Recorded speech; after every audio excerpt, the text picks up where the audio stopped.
when you say no. You could do so many things with somebody, but the moment that first time you say When you no, say they no, done it's a forgot problem. everything else That's that all you they did. hear. That's Mhm. all they hear And they is that forget. no. Yes. I'm not doing this anymore. I'm not going to be Mhm. putting myself in a position that's going to harm me or my family.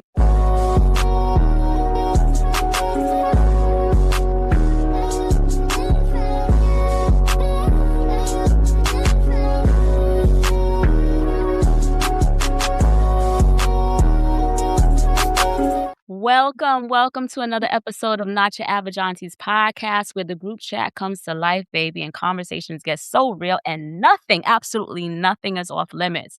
If you're here for laughs, truths, and just a little perspective, you're home. We're your hosts. I'm Key. I'm here with my co-hosts Jay and Joe, and we're just ready to have some real good conversation. Welcome to the chat, people. Yes. Welcome. Yes. So let's dive in. So today on this episode, we're unpacking the Black tax. Okay. The financial, emotional, family weight that often lands on Black folk that are deemed successful. All right.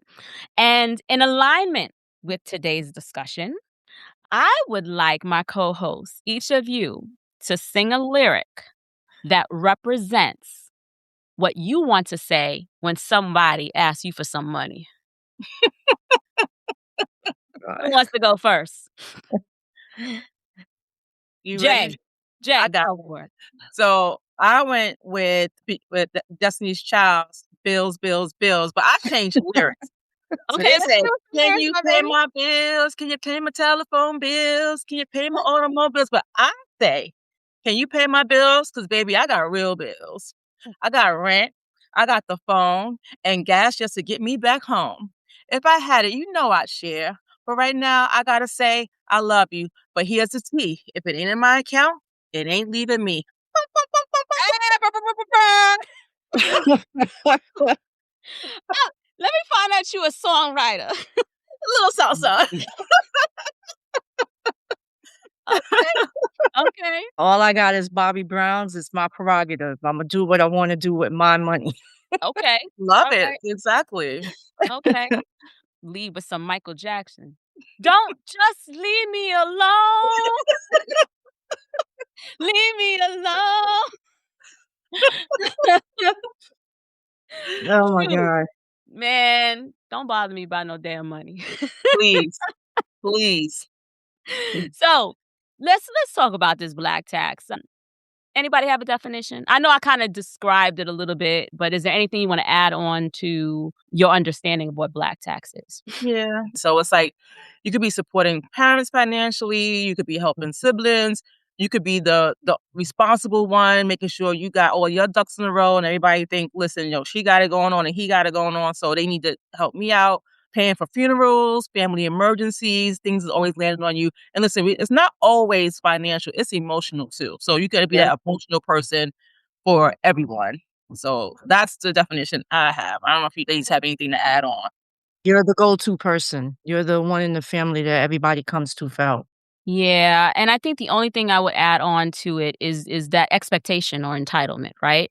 Mm-hmm. When Yes. one Black person becomes financially stable or successful. Oh, quote unquote, because well, it's perceived sometimes. It's perceived. It's perceived, right? Mhm. So they automatically support the extended family and sometimes even the community, right? Which is fine. But it's that mindset that other individuals have of, you got it, so why do we got Can't to you give it? Mm-hmm. Yep. You know, I do believe there's a level of responsibility to some degree. And please. Well, obviously, if it's your immediate family, Mm-hmm. to some degree, right? Mhm. But I have an issue when support turns into the obligation. Mm-hmm. Like, so when you think about it, there are even individuals that are immigrants. They come here from other countries and they'll send money back home. That's an element of Black tax to some degree, right? They Mhm. made here, so now they're supporting at home. So I'm not just talking about just here in the United States. I'm trying to get to think a little bit more broadly. The minute you buy, whether it becomes like that person is your bill now, right? When you're paying You know, it's not just giving money, but you're paying their bills. Mhm. All right. You're covering maybe even co-signing stuff. Mhm. And then more importantly, you become their emergency fund. Mhm. To me, all those things to some degree are problematic. So, I mean, I could argue both argument sides of the fence because Yeah. there's argument of, okay, so if I make it, my mama shouldn't have to want for nothing, right? Or my Mhm. shouldn't have to want for nothing, Yeah. or my sister, or there's an argument on that side. But Mhm. then on the flip side, where my mindset is, me personally, everything is measured because if I'm constantly giving, I'm enabling you. Yes. There's some sense of enablement. Yeah, the only thing I would question that when you say, like, when family comes over here and then they get situated and then they start sending money back home, usually that's what's called a Suzu, where there's a group of people, they all put money in a pot, they send one person over, they get situated, and then they set up the next family to come over. But everybody's contributing to that pot, and the agreement is you're supposed to send money back to help out with stuff until the next family comes. I think And that's that different. situation is obligation as well as I don't think that it's in that situation, it is an obligation because you've already agreed to that prior to getting involved. And I think that's the difference. The key word you're saying here, Joe, is agreement, right? So Yeah. this is the agreement we made as a family. You go Mhm. get set up and we pay it forward to the next family. Next family come and they get set up and they Yeah. keep paying it forward. However, that agreement is set up and worked out because you do see that. But I think what Kira is saying, when it becomes an expectation, it's not an agreement. It becomes a routine thing where I don't care what I'm doing, you're gonna always take care of me. Yeah, So there's a difference, that's right? what That's I think that's the Yes. difference there. I think there's a component of obligation and expectation as well, right? So in an instance of, I know people use the thing, "Oh, your parents took care of you all your life. You Mhm. should take care of them. They shouldn't want for nothing." To some degree, right? But if they're body able and capable of doing for themselves, then they should. If it becomes a situation in which they cannot, or if you have not set up things or established things where you're not the one being financially responsible for them, but you're helping manage their finances so they don't have that need or expectation for you to cover certain things, that's a Mhm. different thing to me. But so I think there's two sides of one being an expectation and one being an obligation. Yeah. The obligation is met under certain different criterias, where the expectation is just people just feel like you're required to, and that's different to me. Yeah, don't clock my money. Yeah, Suzus are completely different. That's It's something that's completely not a different. black tax. Like, Yeah, so Suzus are not a black tax. We do that here, whether you're sending money back home or just Suzus is different. But yeah. I think where it becomes a little heavy or where it becomes troublesome is when there is no structure. And then you find yourself, like I said, you're not only paying your bills, but you're paying the bills of everybody else, right? Mhm. Or when that gratitude turns into entitlement. Mhm. So for me, I have a big thing about entitlement, period. Right? Yeah. It's something I don't like it. Doesn't sit well with me. It don't sit well with me at In all. any Yeah. situation, like, Correct. you expecting me to do anything, I don't yeah. No. I have a problem when people raise their kids that they feel entitled to some things because the thing is, when you say no, you could do so many things for somebody, but the moment that first time you say And you no, say they no, done it's a forgot problem. everything else That's that all you they did. hear. That's Mhm. all they hear And they is that forget, no. Yes. you know? Yeah. Or Yep. or when you have somebody ask you for something, but I mean, it's the little things. You can ask me, "Oh, can you help me out with this? Or can you buy this? Or can you do that?" But my birthday was 2 months ago, I ain't hear nothing from you. And it's just even a text. You don't gotta buy me anything. "Hey, happy birthday." You know It's how a to little call me thing. or text me when you need, but you can't Yeah, call or me just to and text say, me for "Hey, just to say hello. how Mhm. are you?" Exactly. Mhm. No, but when you have a problem, then all of a sudden you remember my number. Well, yep. So and listen, there are people that you gotta know sometimes you help out, there's no expectations. You do it out of the kindness of your heart. When I help out, it's out of the kindness of my That's in heart. my heart all the Um, time. but at the same time, I just don't like when there's that level of entitlement. That is a big issue for me, for sure. So on the flip side of that, the person who do make it, the person who is successful, do you think that they, without someone expecting it of them, that they feel obligated to be that person to take, like, I have to take care? And what drives that to me? To be something that a person that has that those behaviors of feeling like, okay, I've made it, I have everything going for myself, I gotta take care of all these people. One characteristic of that person to me is a person who needs to feel needed. Hmm. Like, I think they you're gotta right. be the savior, they gotta be the one the fixer, they gotta be the one, they have all the answers, just because they have the money and they I have know the connect. somebody like that. Mhm. So, you have people that, while they made it, there's no one coming to them, they automatically are just giving because of one of those, that it could be other characteristics, but the one that stood out to me is the one that, because they need to feel needed and wanted. I think that's a good I think you're right. I do know someone like that. I think that there's an element of guilt sometimes Mhm. where you made it, but no. So what I always challenge a person that feels guilty, "Oh, I made it. I'm seeing how they're living," and listen, you again, I'm all for helping. But I'm more of the person that is gonna be like, "Okay, let me show you." I say this all the time. You can give a man a fish, they gonna eat for a Mhm. day, but if you teach them how to fish, they will eat for life, and that goes for anything. So if you're just needing money, I'm on the type of time of, "Let me show you how to get this." So and sometimes when you go down that path, they'll listen and they'll do their thing, but then you get that type of person, I don't wanna do all of that. Never mind that I did that.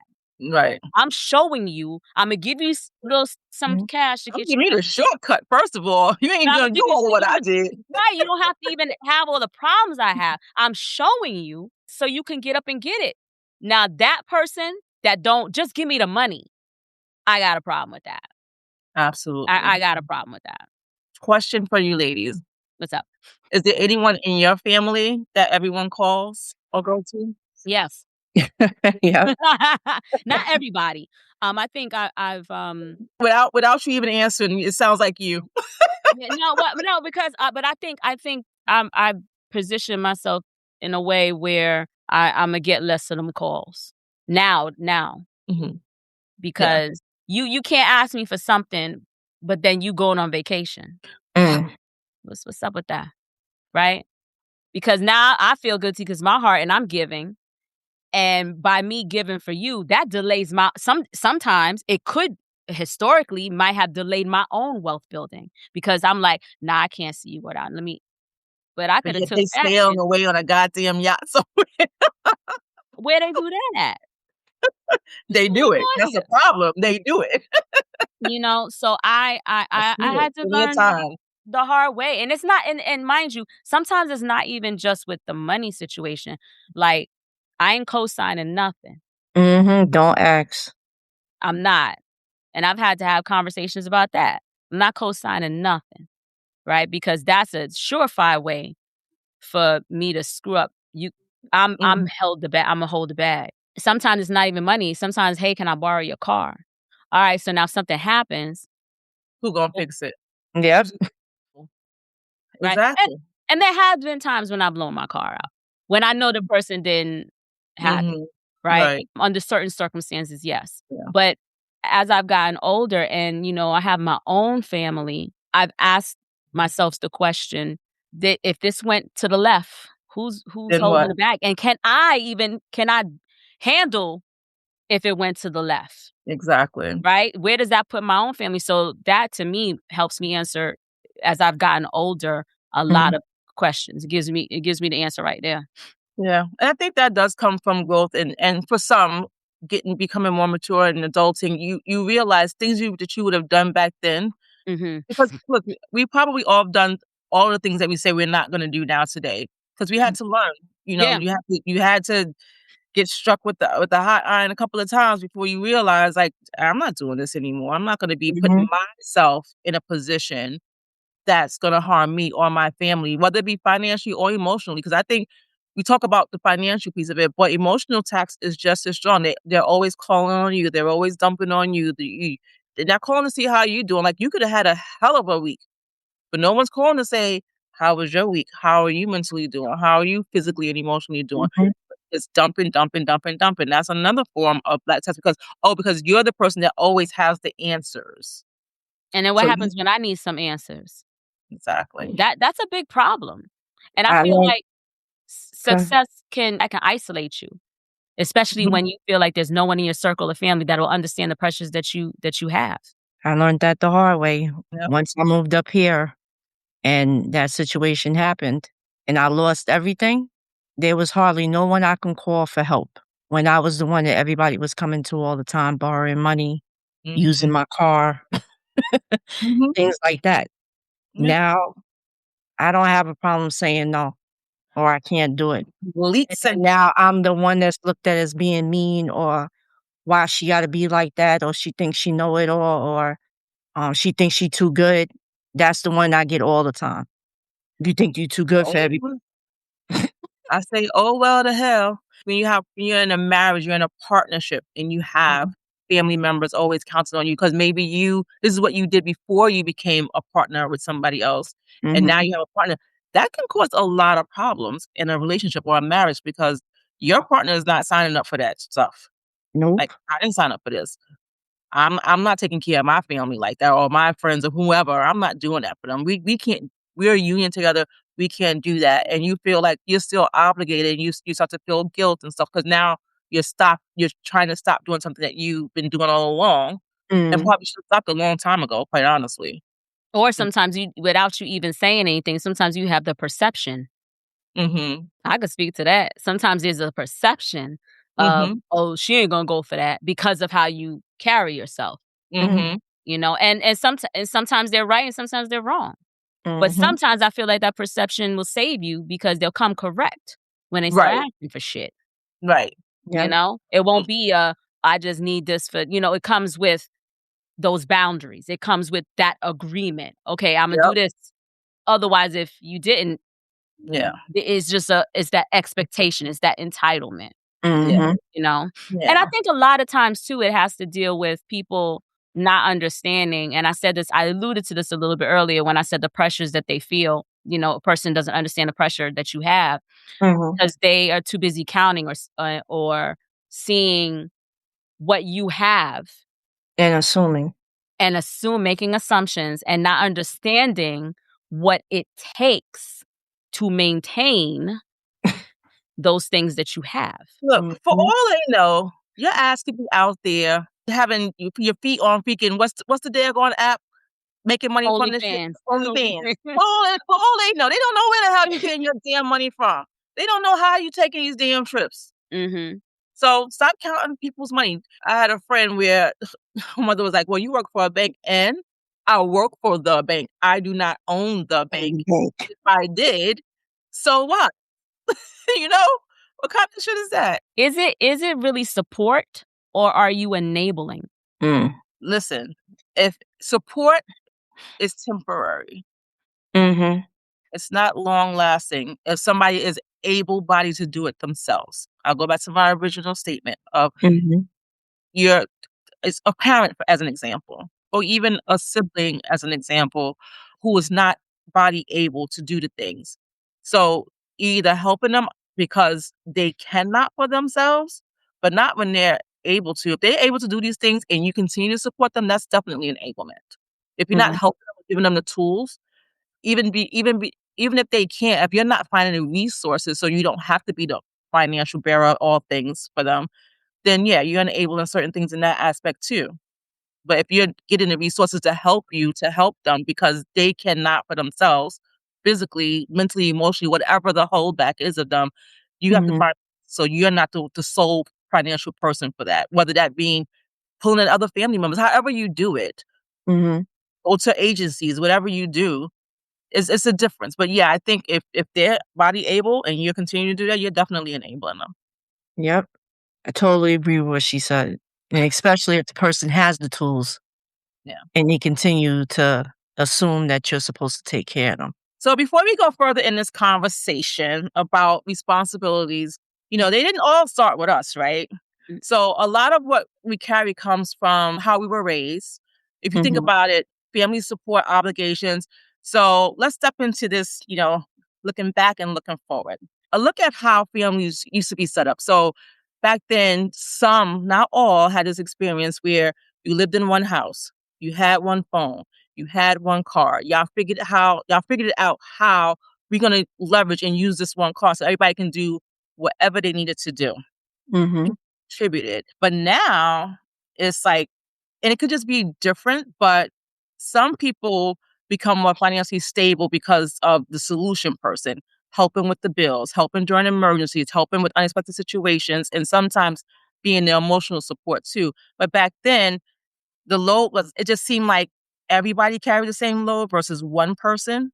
Whereas Mhm. today, it's pretty much like almost on one person if they allow it. Because let's just say if they allow it, because you have people do that, tend to take on those big responsibilities. So I'm curious, when does family help feel like love and when does it feel like pressure? It's love when you are in a position to help and you wanna help, but then it becomes an issue where after you've helped and you've given them the tools or showed them how to maintain it, and they Mhm. continue to assume that, "Oh, well, you got it, you can still give it. Why are you stopping now?" That's when it becomes a problem. I'm all for helping somebody as long as they don't take advantage. When do you identify that advantage that you're being taken advantage of? How do you know? What's the marker for you? If you've done it for a few months, or depending on how long you've been helping, you help somebody for 6 months, you showing them what to do, you talk to them, find out how they going, how is everything working out so far, and they're still not taking heed to any advice you've given them or any suggestions you've given, and they're still coming to you months down the road asking, "Could you help here? You think you can give a couple of dollars here?" I'm in the situation right now. I get a text every 2 weeks on the nose, and it's not during the week. It's always Friday or Saturday night, and it's usually pertaining, "Can I get this because I gotta pay something?" You're not Mm-mm. paying no bills on Friday and Saturday night. So They going to the club. exactly. So Yeah, you can kinda tell. I mean, nobody's that naive to what's happening. yeah, Can't be. I mean, that's yeah. just my opinion. Did you have an You answer, gotta Karen? know at some point. Yeah, no, I agree with a lot of the things that Joe mentioned. It's love when you just wanna do it from your heart and your soul. Sometimes it's not even someone asking all the time. It could be because you feel love for a person. I've sent edible arrangements just because or just you think about the person and you just wanna do a nice gesture, Mhm, right? Or things that I'm giving you examples for me, things maybe I have a nostalgic reaction, just me mhm, listening to a song, and it mhm, brings me to think about someone, and I just wanna do something nice Mhm. just to show my appreciation, you yep, know? And sometimes it could be a phone call, or sometimes it could be something that is monetary, right? yeah, Not that I'm giving money, but I'm giving a gift. That's love. When it becomes pressure, to Joe's point, like, it's the constant. It's that entitlement. You got it. yeah, I've had people say that to us, mhm, "Well, you got it," yeah, just based on aesthetics. I don't take too kind to that. And then I yeah. shut it down, and then, we never get those conversations again. I agree, and it's funny you mentioned the texting because I also had another, scenario around, how things was back then. Back then people they tried to figure it out. They was embarrassed to ask. They were like, "I'm gonna try and figure this out." And if they did ask, it landed softly. Like they didn't come to you. Now it's like it's a text, bam, you got $75. It ain't no Yeah. hello, no nothing, no how you doing, what's hot, how you been, you good. And it's I like, also think it's the relationship, though, because there's some people that still are very embarrassed to yeah, ask. It yeah, but depends on there the are some nature of the that's not. relationship. Yeah, I mean, yeah. I got a text recently about an event. I haven't spoken to you in forever, and you expect me to show up, and of course with a gift. I Mm. haven't had a "Hey, how you doing?" It's just a a flyer for an event. Long gone are the, long drawn out letters explaining the situation. It's just people back then would tell you why. And it's not to say that they're obligated to tell you why now. If they're asking you, obviously, for most part, obviously, sometimes they're in need, not always, especially if they're asking on a Friday or Saturday, not Yeah. always, but sometimes they're really in need. But it's just the way it was. It's a difference now versus back then, especially with the immediate ability to have an immediate response. I don't always respond to every text message that I get. I take my time sometimes. So Yeah. Yeah. child. But yeah, so we have these things, how things were done back then versus how they are now today. In some cases, not all cases. We will not generalize here. What happens when you say no? Depends on who the person is. So some people they don't know how to say no. Don't know how to accept no. They want to why? Because I said no. That's the answer. The answer, ask the question, I gave the answer is no. I don't need to explain to you why unless I want to. I find it the audacity for I someone think it's to ask you why when you're the one in need. I know you got it. How you know? You don't know my situation. Well, you got I that have a ex-wife sick sitting next to furnace, broke down car, roof leaking. You don't know what the hell I got going on. God forgive me. I don't want none of that situation. Right.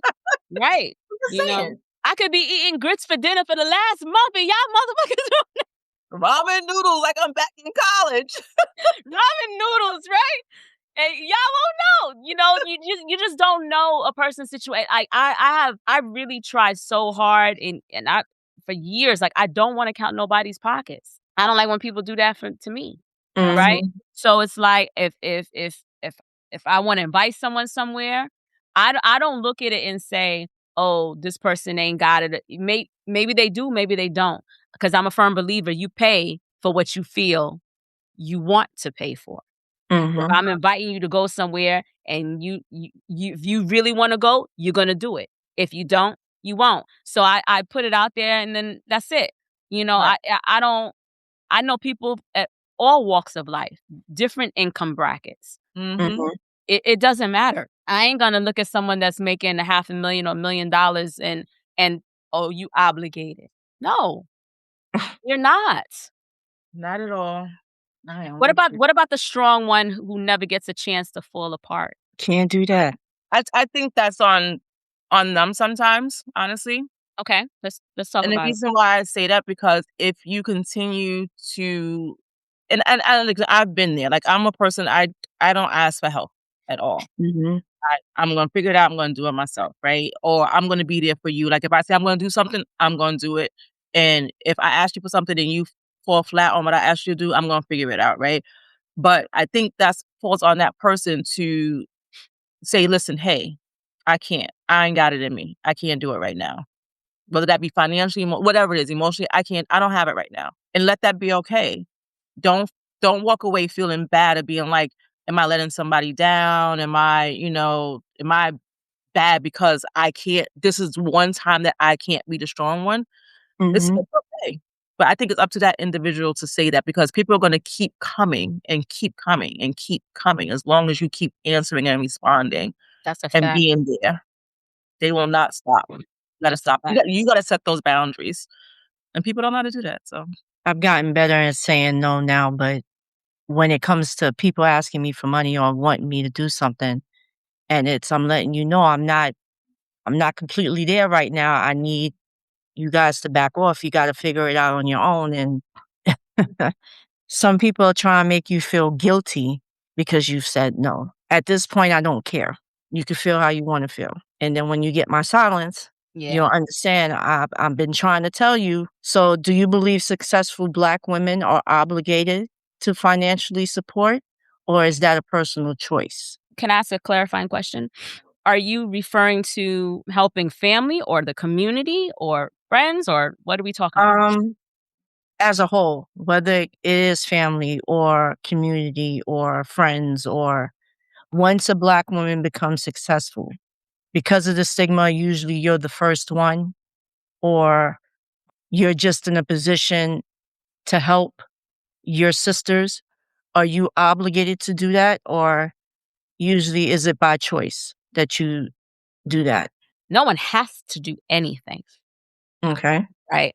I think you give out of the or you teach or you coach or whatever you're doing out of the Mhm. kindness of your heart. I think there's some element of, um Responsibility. That's, I guess, trying to get at. well, I again, there's no one has to assume to take up that responsibility, Okay. right? No one has to. No one putting a gun to their head. I believe you should do it as a way of giving back, whether it's Mhm. your own family, friends, or even your community. And what I mean by that, the help can come in different forms, shapes, and forms. It doesn't always Mhm. have to be financial, right? Yeah. So, and it also depends on where you stand. So you could be at a situation where, let's say I'm a successful entrepreneur, I'm making multi-million dollars. I'm not talking about $1 million. I'm talking about maybe in excess of 50 million plus. Well, yeah, maybe I will help to set up an incubator for other entrepreneurs to help put some seed money into their ventures, because Okay. we know as Black women, it's 1% of venture capitalists helping us to open up our own firms. Like there's no versus our white counterparts that can go Mhm. to VC firms and get that $10 million, series round funding, right? Whereas for Black women, it's practically 1% to me is non-existent. We have a person now with it amongst Black women, Arlen Hamilton, who's actually done that. Okay, Okay. she's actually helped. She's opened up funds. So if I have a certain amount of money, I reach a certain level, Mhm. maybe I would be the one to do that, right? Maybe I can't do that making 250,000 a year. Maybe I have the idea to help pull in some other people to do that. But maybe at 250,000 a year, maybe I'm helping people to get into corporate America. Maybe I am helping people so that they don't fuck up an interview, right? Or helping them get jobs. So Mhm. there's always a way I think you can give back if you feel that compelled to help your people. And I believe that. I live by that, Yeah. right? So if again, it doesn't necessarily have to be money. It can be Mhm. tools and resources. Okay. Sometimes you could do it just for free, So I believe that I me, Mhm. there's a responsibility for me to elevate my people. So Okay. when I learn something, I try to teach something. And it doesn't have to be for monetary value for me to get it. Sometimes it is, sometimes it's not. But I just believe in putting people on, Mhm. no matter, even if it's just information. And I've lived my life like that. So, and that's why I feel like I've been blessed because I'm helping. I'm reaching back. I'm reaching back and I'm extending the ladder. If I get here, I'm just putting that fucking ladder down so the next person, sister or brother, Mhm. no matter, they can climb that ladder too. So I have that personal responsibility because I like to see people win. But I preface that by saying no one has to do that. It has to be within you. And when it's within you and it's innate within you, it's authentic. It's real. There's no Yeah. expectations. There's no string attached. Yeah. I agree 1,000% with everything Kiara said. I would just add to it, there's different levels. Like she talked about at 250,000, I can do this. At 50 million, I can do this. So there's different levels of how you Mhm. can give back. You don't have to necessarily be successful to do that, right? So you can give back in many ways. Acts of service is giving back. It doesn't have to be a financial give back. So agreeing with Key, you don't have to do anything. Okay. But if you do it, you're doing it within what you're capable of doing. And you don't have to be a billionaire to give back. You can give back in many ways. Mm. So and it does reap rewards that whether you actually see them immediately or not, you will benefit by giving back. And that's not your intention to do that. It shouldn't Mhm. be giving back because that's what you wanna do, but Mhm. you will reap rewards from doing so. So I wholeheartedly believe giving back at whatever capacity that you can, at whatever Mhm. level that you're at, it's gonna come back to you tenfold, and it's a good feeling in itself. So it has that good feeling. So I don't think I you asked the question because you have people that will say that they're giving out of the kindness of their heart, but then complain about it later on. Don't offer to do something if you're going to complain. So you got to pick your struggle, so to speak. If you're going to do it out of kindness of your heart. Know that whatever you do it's benefiting the person that you're helping. But don't then turn around and complain about it and say, well, I did this for you, and make the person feel even worse for even having to accept your generosity and helping in the first place. I Well, they agree. have different intentions anyways for giving. So that's what their intention was, either because they were looking for something in return Mm-hmm. or to have something to throw back in your face. If you're not giving from the heart, Then don't do it. giving it for any other reason than that, don't do it. Yes. All right. Yeah, I agree. That's why I said if it's innate with you, if you really truly feel it, it'll be Mm-hmm. authentic. It'll Mm-hmm. be and it's not, I also want to preface, like I said, the multi-million dollars versus 250. Listen, you can be making $16 an hour. You could be, I remember back in the day when I was making $3 and change. Damn it, I'm just showing how old my old ass is. You know what I'm saying? The minimum wage was Minimum wage was like $3.75. $3.50 or $3.75. 3.70, you know what I'm saying? And I was still putting, yo, if you got that, you can do this. People, certain people are just built that way. Yeah. And there's no Mhm. expectations and sharing knowledge that just benefits people. Mhm.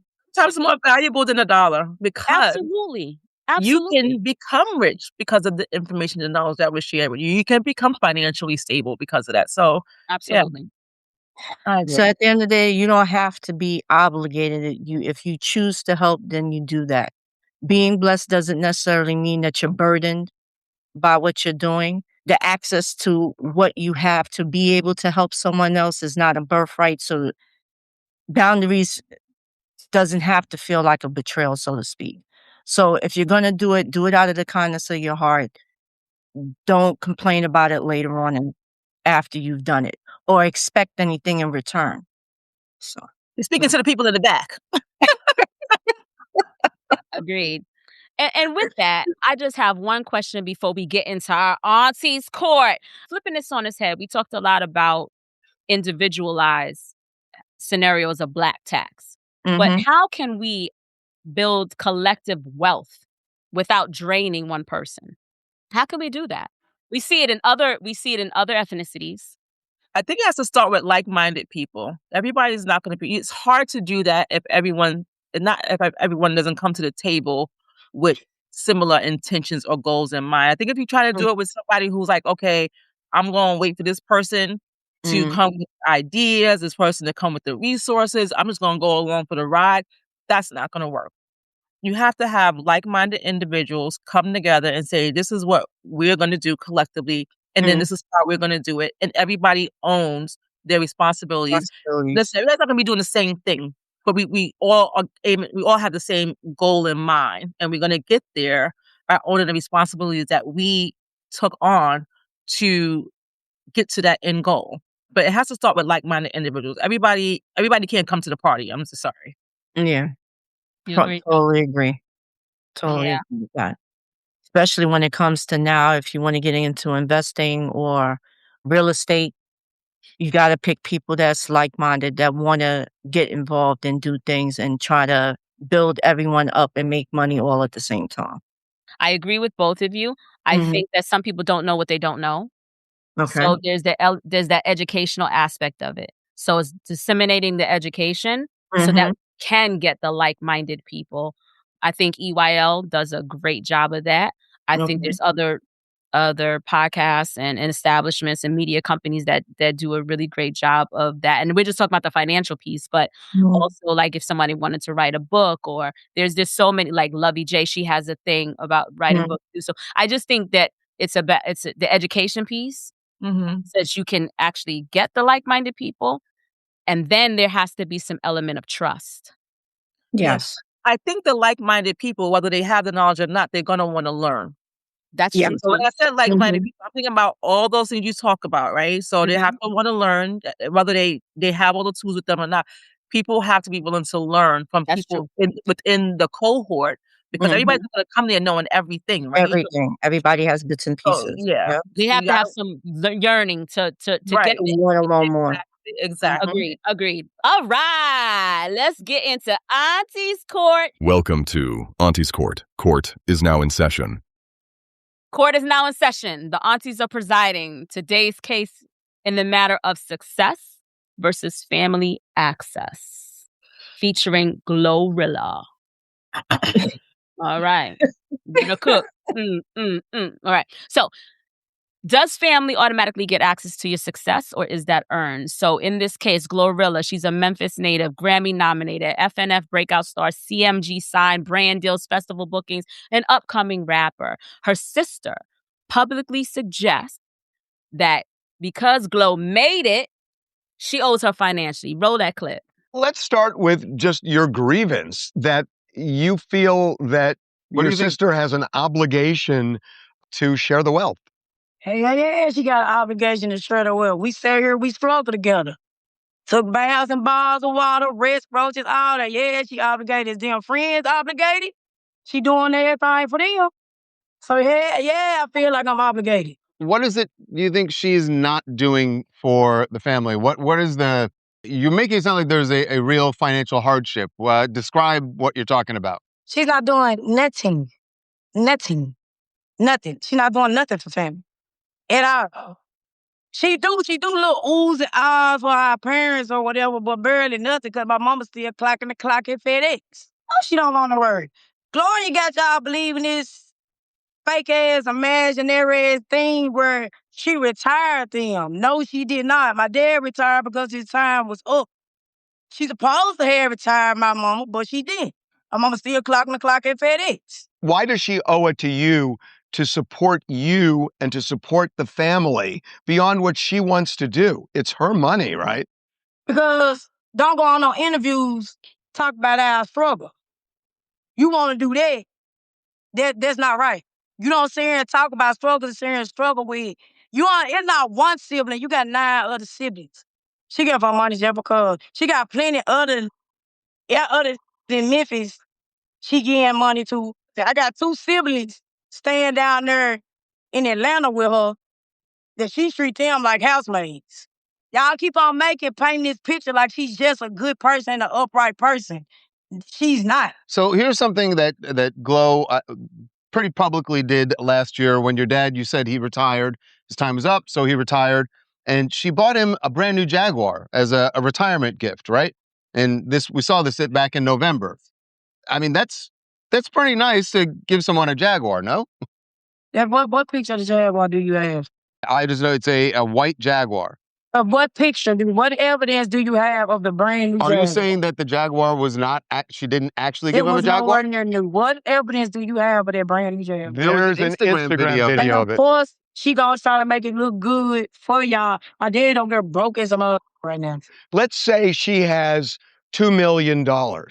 How much of that does she owe to you and the rest of the family of that $2 million? She can get all of it like $2,500 a piece. How much? $2,500. 25, like how for? That's it, just 2,500 flat, or is that a $2,500 flat? I think she would jump at that. I think if that's all you want, I think Glo might jump at that. But imagine her being out for 4 years and not giving us zero, none at all.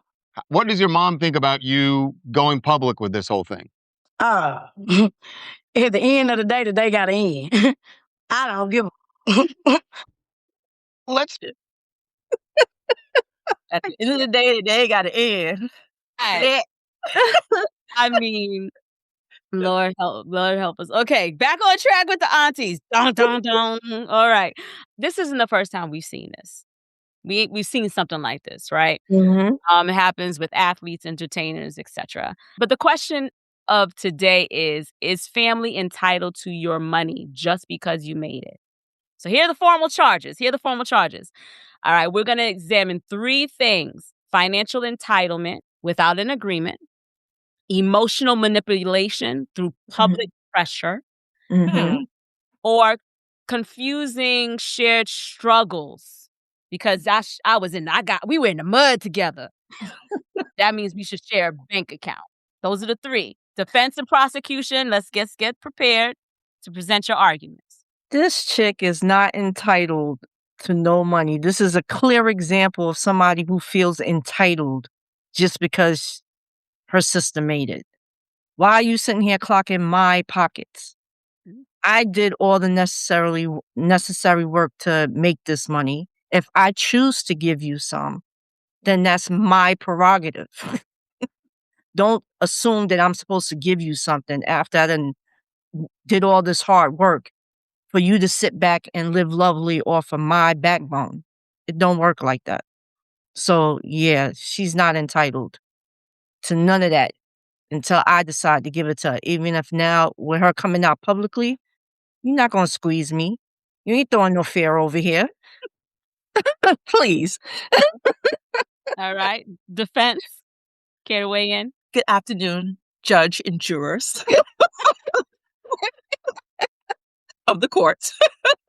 All right. So, listen, back in the day, family survival historically, for some, was a collective. Okay. So, in today's argument, I will let you know that many parents invested everything into their children, expecting shared security. Mm-hmm. The mother may have had fewer economic opportunities, culture norms, children who make it left the family. Retirement planning was not accessible in many communities. The daughter's success partly built on her mother's sacrifice.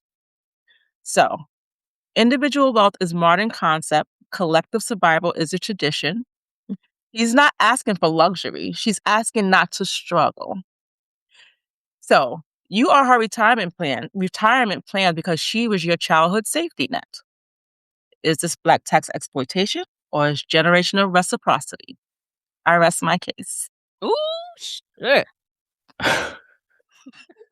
Counsel, do you have an opposing argument? I sure do, because the only people that right here that she's obligated to help is her parents. In the video recording, she did help her parents. She bought her papa a Jaguar. But still, she gave them something to show her appreciation for supporting her all those years. And I'm quite sure we're not getting the entire story. We're only hearing one side of the argument. So, True. based on what I'm hearing, entitlement, no, I'm not giving you none of my money. You're not going to squeeze it out of me going on TMZ. She's guilty. Damn, you may get this damn bird again. But here, okay, clearly you think she's guilty. And I like the fact that you brought up that we're only going off of a clip. There are some extenuating circumstances that Glow has experienced that we didn't even bring into the forefront here. We're only going off of this clip. Counsel, you both rest your case. Joe, you already said who's guilty. I'm gonna read the question. Is Glorilla guilty or innocent? No, her sister, she's innocent. Her sister is the one that's guilty here. All right, now let's just take off our mask about this jury. What do we really believe? Is the sister guilty or innocent? All of us, truthfully, whether you're on either side. Her sister is guilty. She's working on the act of entitlement. No. Mm-hmm. You're not going to strong arm me by going on TV saying that I didn't do this, that, and the third. Give the whole story. And based on how you acting right now, you ain't getting shit. Sorry. Okay. So based off that clip, I would say the crux to this whole episode, she definitely made a prime example of everything we said here today. No, she's not entitled to anything. Just got up and busted and grinded and did what she wanted to do to get to where sis, you can do the same exact thing. And I mean, if I was Glow, honestly, I'd give her that 2,500 flat and leave her and be done. But you said it. So what she said at the end of the day, what? The day gotta end. And the fact that she did it publicly, I'm going to show that I gave you the 2,500 and leave me be. Don't come back at me no more about nothing. How she said it? Nothing. Yeah. Doing nothing.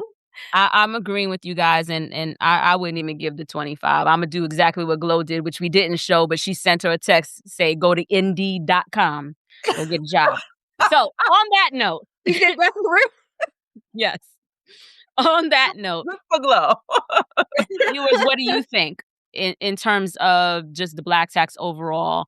You can necessarily weigh in on the Glorilla versus her sister scenario. But overall, if you are someone that's successful, do you feel obligated to help out your family perpetually? Or is there some measured agreements that need to be put in place? And on the flip side, if you have not been the one that has been deemed as successful, what are your thoughts on the Black tax? Is there an obligation for someone to have to help you get it out the mud? Or What's your thoughts? We would love for you to weigh in. Your growth is valid. Your journey is absolutely yours. It's never too late to choose yourself. If anything in this conversation resonated with you, made you think, laugh, say, that's me, or I know somebody like that, please do us a favor and just share this episode. Share, subscribe, like. It helps this to get out to more individuals so that they can find us. And we would absolutely love for you to tap into our community. Follow us on all social platforms. And you know what? If you have something that you want to share or something that you want us to weigh in on, drop a note at our email address, which is NYAAPod. That's POD1 at gmail.com. I'll read it right back for you. That's NYAAPod1 at gmail.com. Thank you so much for tuning in, and we will see you next week. Peace. Peace out.